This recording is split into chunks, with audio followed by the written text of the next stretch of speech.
अस्सलाम वालेकुम। इंडिया का सबसे ज्यादा आसेब ज़दा मुकाम जो यहाँ जाता है वो जिंदा नहीं लौटता। ये वो किला है जहाँ नस्ब बोर्ड पर वाज़े अल्फाज में लिखा है कि गरूब आफ्ताब के बाद से तलुए आफ्ताब तक यहाँ दाखिला सख्ती से ममनू है। मकामी रवायतों के मुताबिक ये किला आसेब ज़दा है और इसे इंडिया का सबसे ज्यादा आसेब ज़दा मुकाम करार दिया जाता है। भांगड़ किले की तामीर 16वीं सदी में हुई थी और ये राजा माधो सिंह की सल्तनत का सदर मुकाम या मरकज था, मगर तामीर और आबादकारी के चंद ही बरस बाद इसके मकीन इसे छोड़कर कहीं और चले गए। और मुकामी रवायात के मुताबिक ऐसा इसलिए हुआ क्योंकि एक मुकामी जादूगर ने इस किले की रानी को हासिल करने में नाकामी के बाद किले और इसके रहायशियों पर जादू कर दिया था। माहिर असारे कदीमा डॉक्टर विनय कुमार गुप्ता के मुताबिक इस किले की तामीर का आगाज सन 1570 के लगभग शुरू हुई और इसकी तामीर का काम लगभग सन 1600 में मुकम्मल हुआ। आमेर के राजा भान सिंह के नाम पर इस किले का नाम रखा गया था। भांग सिंह का दूसरा मारूफ नाम मान सिंह भी था। ये किला लगभग 450 साल पुराना है और ये इंडिया भर में मारूफ इसलिए है कि इसे मुल्क की सबसे आसेब ज़दा जगह करार दिया जाता है। ये भूत प्रेत की कहानियों के हवाले से इंडिया में पहले नंबर पर है। ये मशहूर है कि यहाँ अब सिर्फ भूत बसते हैं। कहा जाता है कि रात के वक्त यहाँ अजीबोगरीब आवाजें सुनाई दी जाती हैं।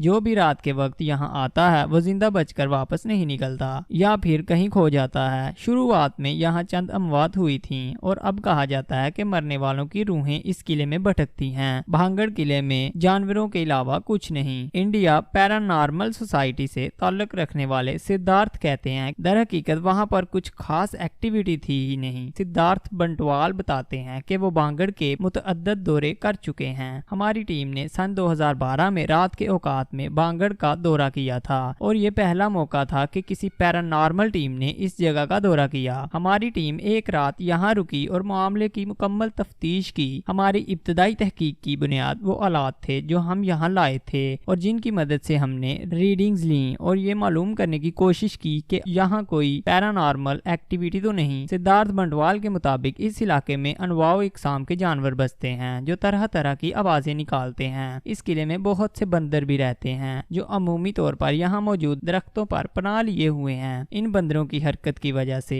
दरख्तों की टहनियां हिलती हैं, सूखे पत्ते कुचले जाने की आवाज पैदा होती है और इस सब की वजह से अजीब सी आवाजें आती हैं। यहाँ के हवाले से मशहूर कहानियों और किस्सों की वजह से शायद लोगों पर साइकोलॉजिकल असर होता है। आइए जानते हैं किले में क्या कुछ है। माहिर आसारे कदीमा डॉक्टर विनय कुमार गुप्ता कहते हैं इस किले तक पहुँचने के लिए आपको दीवारों के 3 मतवाजी सिलसिलों को पार करके जाना पड़ता है। इस किले के आगाज में इन दुकानों के आसार हैं जहाँ शायद अशिया ज़रूरिया फरोख्त की जाती होंगी। यहाँ जोहरी बाजार है जहाँ सुनारों की दुकानें होती होंगी। कुछ ऐसी छोटी छोटी इमारतें हैं जहाँ शायद इंटरटेनमेंट से मुत्तल्लिका अमूर होते होंगे। एक जगह है जिसे रकासों की हवेली भी कहा जाता है। इस किले में जो अमीर कबीर अफराद बसते थे एक हिस्सा इनके लिए भी मखसूस था। चूँकि राजा दरबार और अदालत लगाते होंगे इसलिए इससे मखसूस चंद स्ट्रक्चर्स भी हैं। क्योंकि इस दौर में जंगों में घोड़ों और हाथियों का बकसरत इस्तेमाल होता था इसलिए इस किले में इन जानवरों के बाड़े और अस्तबल भी मौजूद हैं। इस किले में एक खूबसूरत महल भी है जो राजा और इसकी रानियों के लिए मखसूस था। उन्होंने बताया कि सिक्योरिटी के तनाजर में देखें तो हर किले में वॉच टावर होता है जिसकी मदद से किला के बासियों और बैरूनी हमला आवरों पर नजर रखी जाती है। ऐसा ही वॉच टावर यहाँ भी है जो पहाड़ की ऊंचाई पर मौजूद है। इसकी मदद से न सिर्फ दुश्मनों और हमला आवरों पर अपने किले के बासियों पर नजर रखी जाती थी, इस सब के अलावा कैदियों और दुश्मनों को बंद करने के लिए यहाँ एक जेल भी बनाई गई थी। आइए जानते हैं इस किले को छोड़ा क्यों गया था। डॉक्टर विनय कुमार गुप्ता कहते हैं कि अगर आसारे कदीमा की जुबान में बात की जाए तो एक अच्छी खासी जगह को इसके मकीन क्यों छोड़ जाते हैं इसकी मुतअद्दद वजूहात होती हैं। मिसाल के तौर पर अगर किसी जगह अशिया ज़रूरिया या जिंदगी का पहिया रवा रखने के लिए दरकार ज़राए और चीजें मौजूद रहती हैं तो वो जगह कभी छोड़ी नहीं जाती।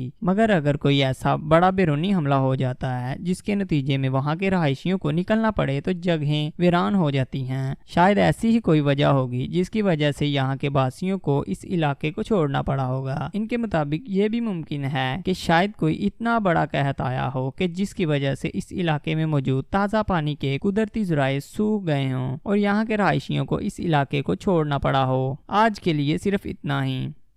शुक्रिया।